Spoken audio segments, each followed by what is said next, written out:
ওনারা বলতেছেন, আচ্ছা আপনি তো অনেক ভালো মানুষ, আপনার হয়ে আমি প্রচারণা করে দিই। আমরা বেশ অনেকদিন যাবতই প্রচারণা করছি অনলাইনে এবং সরাসরি। আমার কাজ করতে পেরে আসলে খুবই আনন্দ লাগতেছে এই কারণে যে আমরা যখন শিক্ষার্থীদের কাছে যাচ্ছি, বিভিন্ন ব্যস্ততা থাকার কারণে শিক্ষার্থীরা খুবই সুন্দর রেসপন্স করেছেন।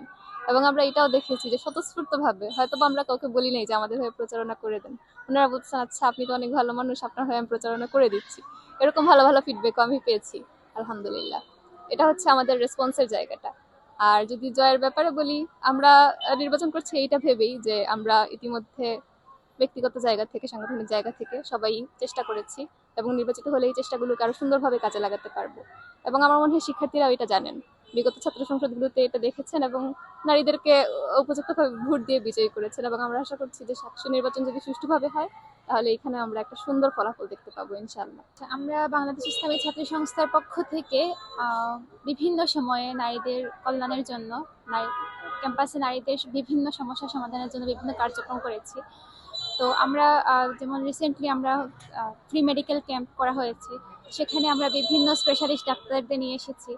এবং এটা হচ্ছে নারীরাও হচ্ছে সেখানে তারা গিয়েছে এবং তারা বিপুল উৎসাহ উদ্দীপনা নিয়ে গিয়েছে এবং তারা খুব উপভোগ করেছে। আলহামদুলিল্লাহ, আমরা হচ্ছে সাকসু নির্বাচন উপলক্ষে যে প্রচার প্রচারণা সেটা অনেক বেশি উপভোগ করছি এবং শিক্ষার্থীরাও অনেক বেশি উপভোগ করছেন।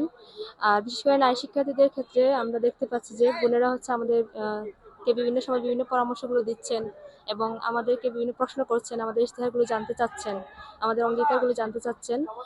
এবং আমরা আশাবাদী আসলে তারা হচ্ছে আমাদের থেকে তারা অনেক কিছু আশা করেন এবং আমরা আমাদের জায়গা থেকে চেষ্টা করবো ইনশাল্লাহ।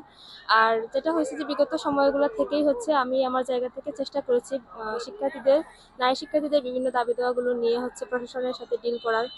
হলের প্রভোস্ট থেকে শুরু করে তারপর হচ্ছে প্রশাসনিক বডির সাথে হচ্ছে নারী শিক্ষার্থীদের প্রবলেমগুলো হচ্ছে আমি তুলে ধরার চেষ্টা করেছি।